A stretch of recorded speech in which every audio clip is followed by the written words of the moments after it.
সন্তানের সাথে কিন্তু মায়ের কোনো ডিভোর্স হচ্ছে না, সন্তানের সাথে কিন্তু বাবার কোনো সেপারেশন হচ্ছে না। সেপারেশন হচ্ছে বা ডিভোর্স হচ্ছে কার সাথে হচ্ছে?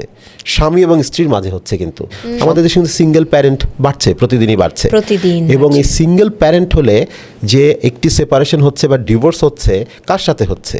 স্বামী এবং স্ত্রীর মাঝে হচ্ছে। কিন্তু সন্তানের সাথে কিন্তু মায়ের কোনো ডিভোর্স হচ্ছে না, সন্তানের সাথে কিন্তু বাবার কোনো সেপারেশন হচ্ছে না।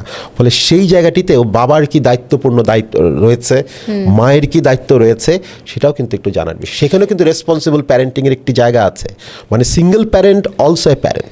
এবং সেখানে প্রত্যেকের যে যেখানে থাকুক, দেশে থাকুক, দেশের বাইরে থাকুক, বাবার সাথে তো সন্তানের কোনো বিচ্ছেদ হয় নাই, মায়ের সাথে তো সন্তানের কোনো বিচ্ছেদ হয়নি।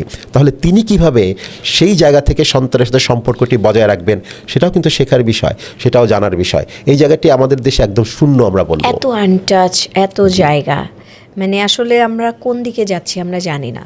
এবং এই জায়গাগুলোকে যদি পরিপূর্ণতা দিতে হয়, আমার ধারণা যে সোসাইটির একটা বড় সংখ্যক জায়গাও যদি একসাথেও ড্রাইভ দাও, তাও মনে হয় 10 বছর লেগে যাবে এই জায়গাটাকে একটা রাইট প্লেসে আনতে। মানে আমরা এত পিছিয়ে আছি, আমরা 50 বছরেরও বেশি পিছিয়ে আছি অন্য সব জায়গার থেকে।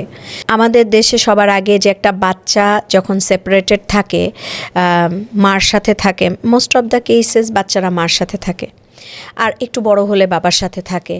তখন যেটা হয় যে ওই যে মাটি ওই পরিবারে আসেন আরেকজন নতুন, বা বাবা আরেকটি পরিবারে আসেন, তারা একটা অরাজকতা ক্রিয়েট করে ফেলেন। তোমার ওয়াইফের সাথে কমিউনিকেশন রাখতে পারবে না এক্স ওয়াইফের সাথে। তারা ভুলে যান যে এই এক্স ওয়াইফটি এই সন্তানের মা এবং সে সন্তানের বাবা, এবং ওই সন্তানের জন্য তাদের একটা কমিউনিকেশন থাকতে হবে, এবং সেই কমিউনিকেশনটা আনহেলদি না, হেলদি হতে হবে, যেন সন্তান বুঝতে পারে আমার কাছে বাবাও আছে, আমার কাছে মাও আছে।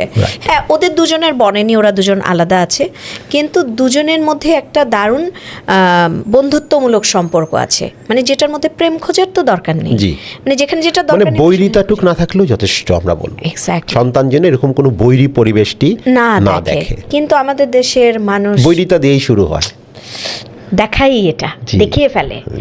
এবং আমি নিজের লাইফ থেকে দেখেছি, আমি আমার খুব কাছের ক্লোজ বন্ধুদের লাইফ থেকে দেখেছি যে সবাই আসলে ওই জায়গাটাতেই ফোকাস করে এবং ওখানেই একটা স্ট্রং ড্রাইভ দেয়। যে এতে কিন্তু সন্তানের ভবিষ্যতের যে তার ব্যক্তিত্ব, সেই ব্যক্তিত্বের বিকাশ ব্যাহত হতে পারে, পার্সোনালিটির সমস্যা হতে পারে সন্তানের।